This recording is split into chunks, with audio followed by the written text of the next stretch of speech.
आज के इस एक्सप्लेनर में आपका बहुत बहुत स्वागत है। आज हम एक ऐसी माइंड ब्लोइंग स्टोरी को डीकंस्ट्रक्ट करने वाले हैं जो सीधे राख से उठकर एक विशाल एम्पायर बनने की दास्तान है। ये कोई नॉर्मल बिजनेस स्टोरी नहीं है। ये कहानी है हिम्मत की, बार बार गिरकर उठने की और एक ऐसी जिद की जिसने लिटरली पूरी इंडस्ट्री को हिलाकर रख दिया। जरा सोचिए, 2 टीनेजर्स, 2 बड़े फेलियर्स, एक ग्लोबल पैंडेमिक और बस एक व्हाट्सएप ग्रुप से शुरू हुआ सफर। और आज ये कंपनी भारत के सबसे बड़े आईपीओज में से एक के दरवाजे पर खड़ी है। तो चलिए बिना किसी देरी के इस सफर की शुरुआत करते हैं। 7 मिनट और 12 सेकंड। सुनने में कितना छोटा वक्त लगता है ना। शायद इतनी देर में हम अपने जूते पहनकर गाड़ी की चाबी ढूंढते हैं। लेकिन क्या आपको पता है, बस इतनी ही देर लगती है ज़ेप्टो के एक एवरेज ऑर्डर को आपके दरवाजे तक पहुंचने में। इस एक छोटे से माइक्रो लेवल प्रोडक्ट फीचर ने पूरे मार्केट की आदत को कंप्लीटली बदल कर रख दिया है। वो टिक टिक करती घड़ी और एक राइडर का आपके घर के सामने तेजी से आना, यही इस पूरे बिजनेस मॉडल का एब्सोल्यूट कोर फाउंडेशन बन गया। और अब उस एक छोटे से डिलीवरी विंडो को इस मैसिव मैक्रो लेवल वैल्यूएशन के सामने रखकर देखते हैं। 63,000 करोड़ रुपए, ये ज़ेप्टो की आज की वैल्यूएशन है। एक तरफ सिर्फ 7 मिनट का समय और दूसरी तरफ 63,000 करोड़ का एम्पायर। ये डबल पंच स्ट्रैटेजी परफेक्टली दिखाती है कि कैसे रोजमर्रा की एक छोटी सी प्रॉब्लम को माइक्रो लेवल पर सॉल्व करके एक इतनी बड़ी और सक्सेसफुल कंपनी खड़ी की जा सकती है। तो चलिए इस कहानी के पहले हिस्से पर नजर डालते हैं, जहां हमें 63,000 करोड़ की फास्ट ग्रॉसरी डिलीवरी और इस विशाल वैल्यूएशन को समझेंगे। लेकिन ठहरिए, ये सब कुछ इतना आसान बिल्कुल नहीं था। सफलता की इस चकाचौंध से पहले एक बहुत बड़ा संघर्ष था, फेल्ड ऐप्स और ड्रॉपआउट्स की कहानी। अगर हम इनके टाइमलाइन पर नजर डालें तो ये किसी मूवी स्क्रिप्ट से कम नहीं लगेगा। जब फाउंडर्स आदित्य पलीचा और कैवल्य बोहरा की उम्र सिर्फ 17 साल थी, 2018 में उन्होंने दुबई में गोपूल नाम का एक कारपूलिंग ऐप बनाया। पर क्या हुआ, ऐप बुरी तरह फेल हो गया।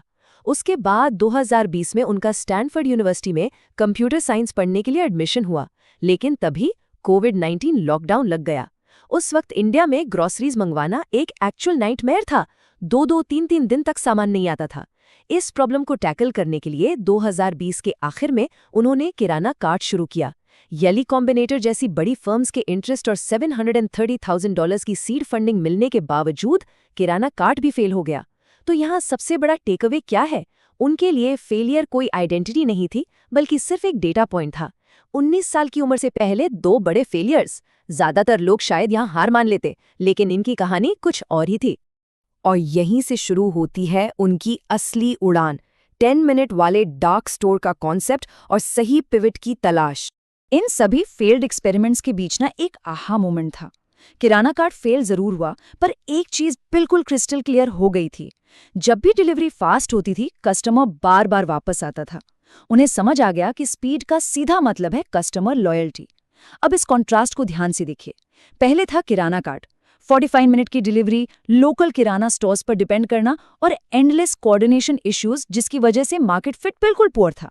और अब है ज़ेप्टो, 10 मिनट का एक बोल्ड प्रॉमिस। यहाँ स्टोर्स किसी और के नहीं बल्कि उनके अपने हैं, जिसकी वजह से उन्हें कस्टमर्स की मैसिव लॉयल्टी मिली। ये एक छोटा सा कॉन्ट्रास्ट ही उनके मेगा सक्सेस की असली चाबी बन गया। अब यहाँ एक ऑब्वियस सवाल आता है कि आखिर ये डार्क स्टोर क्या बला है, क्योंकि इस सीक्रेट सॉस को समझे बिना आप 10 मिनट डिलीवरी का मैजिक नहीं समझ सकते। देखिए, एक डार्क स्टोर कोई आम ग्रोसरी दुकान नहीं है जहां आप चलकर जाते हैं या जहां सामान बहुत सुंदर तरीके से डिस्प्ले किया जाता है। बिल्कुल नहीं, ये एक hyper local, thoroughly optimised mini warehouse होता है। इसे स्पेसिफिकली एक छोटे से नेबरहुड के लिए डिजाइन किया जाता है, ताकि एक राइडर वहां से अपना सामान उठाए और सीधे 10 मिनट के अंदर किसी भी दरवाजे पर पहुंच जाए। यही वो गेम चेंजर है जिसने पूरी इक्वेशन बदल दी।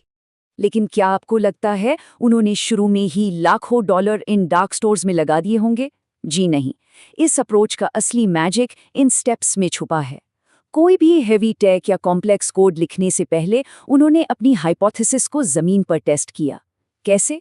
उन्होंने व्हाट्सएप ग्रुप्स बनाए और हाथ से मैनुअली ऑर्डर्स लेने शुरू किए।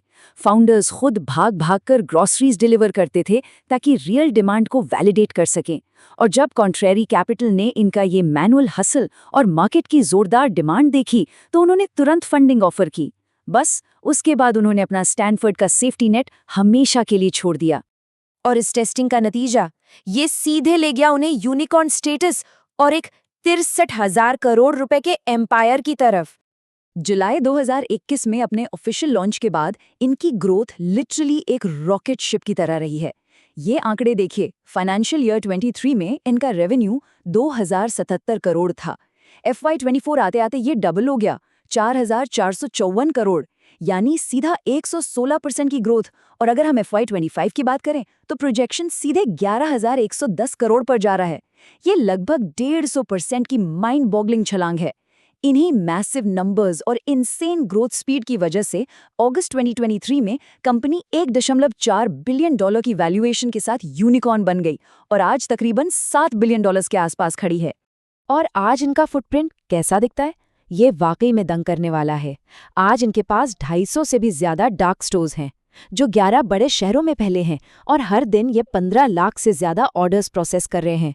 इनका मार्केट शेयर बढ़कर 29% हो चुका है, ब्लिंकिट के ठीक पीछे। और सबसे इंटरेस्टिंग बात यह है कि अब ये लोग सिर्फ दाल चावल तक सीमित नहीं है। ज़ेप्टो कैफे से चाय, स्नैक्स से लेकर मेडिसिन्स, इलेक्ट्रॉनिक्स और यहाँ तक कि हाउस ऑफ अभिनंदन लोधा के साथ टाई अप करके ये 10 मिनट में रियल एस्टेट तक बेच रहे हैं। इनका ऑपरेशनल स्केल सच में नेक्स्ट लेवल है। तो इस पूरे सफर से हमें क्या सीखने को मिलता है? आइए देखते हैं इस बिलियन डॉलर ब्लूप्रिंट के 4 सबसे जरूरी सबक। अगर इस पूरी जर्नी को हम एक्शनेबल टेकअवेज में निचोड़े तो 4 बातें निकल कर आती हैं। पहला, fail fast, fail forward. Fail होने से डरना नहीं है, उसको as a data point treat करना है। दूसरा, हाइपोथेसिस फर्स्ट, टेक लेटर। मतलब पहले आइडिया को सस्ते और आसान तरीके से वैलिडेट करो, जैसे उन्होंने व्हाट्सएप से किया। महंगे ऐप बाद में बनाओ। तीसरा और सबसे important lesson, speed is a product feature. यहाँ स्पीड का मतलब सिर्फ जल्दी डिलीवरी नहीं था, बल्कि स्पीड ने कंज्यूमर का बिहेवियर ही बदल डाला। और चौथा lesson, burn the safety net. Stanford जैसी जगह छोड़ना कभी आसान नहीं होता, पर जब आपको किसी आइडिया पर 100% कमिट करना होता है तो पीछे मुड़ने का रास्ता बंद करना ही पड़ता है। और सच कहूं तो ये एक कोट इनके पूरे माइंडसेट को परफेक्टली कैप्चर करता है। ज्यादातर लोग हमेशा परफेक्ट टाइम का वेट करते रह जाते हैं, पर 23 साल के इन यंग बिलियनर्स का फॉर्मूला बड़ा सिंपल है। फेल या सक्सीड होने का वक्त तो बाद में आएगा।